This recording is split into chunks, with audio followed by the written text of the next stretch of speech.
Ukraine is ready to come to the negotiating table as soon as possible. America के राष्ट्रपति Donald Trump ने रूस Ukraine युद्ध को लेकर सबसे बड़ा ऐलान कर दिया है And have received strong signals that they are ready for peace. Wouldn't that be beautiful? Wouldn't that be beautiful? अमेरिकी राष्ट्रपति वो शख्स हैं जो एक कारोबार से राजनीति के मैदान में उतरने के साथ ही लगातार इतने परिपक्व होते जा रहे हैं, वो लिफाफा देखकर ही खत का मजमून भांप लेते हैं। लेकिन इस बार उनके हाथ में लिफाफा नहीं बल्कि खुली चिट्ठी आई, जिसकी लाइनें पढ़कर ट्रंप गदगद हो गए।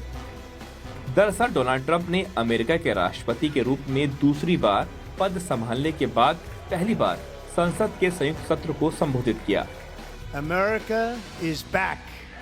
पहले तो अपने भाषण में उन्होंने रूस यूक्रेन युद्ध, रेसिप्रोकल टैरिफ और मेक अमेरिका ग्रेट अगेन नीति पर बड़ी बड़ी बातें की।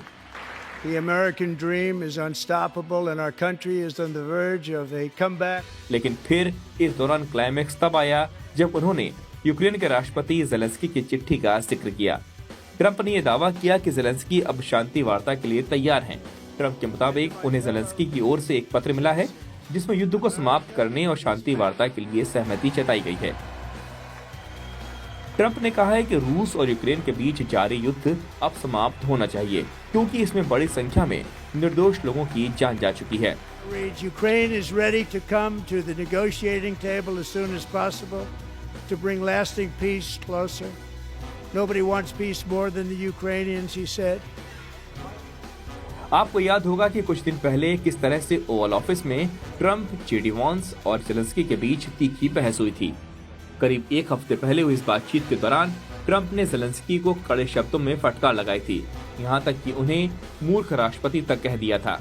ट्रंप ने कहा था कि अमेरिका ने यूक्रेन की सहायता के लिए अब तक $350 बिलियन खर्च किए हैं, लेकिन अब यूक्रेन के पास रूस से लड़ने के लिए कोई मजबूत रणनीति नहीं बची है। उन्होंने ज़ेलेंस्की पर हर हाल में समझौता करने का दबाव भी डाला था, लेकिन वार्ता के दौरान हालात इतने बिगड़ गए कि ज़ेलेंस्की बीच में ही व्हाइट हाउस छोड़कर चले गए। लेकिन समय के साथ ज़ेलेंस्की को एहसास हुआ कि वो क्या कर बैठे। भले ही उन्हें ब्रिटेन के प्राइम मिनिस्टर ने गले लगाया, लेकिन ट्रंप की टीस तो बाकी ही रही। इस घटना के बाद ज़ेलेंस्की ने अपने बयान में ट्रंप के साथ हुई बहस को अफसोसजनक बताया और इसके साथ माफी भी मांगी। Ukraine is ready to come to the negotiating table as soon as possible. अब ट्रंप के दावे के अनुसार ज़ेलेंस्की ने पत्र लिखकर शांति वार्ता के लिए अपनी सहमति जताई है, जिससे ये साफ होता है कि वो अमेरिका के बढ़ते दबाव में आ गए हैं।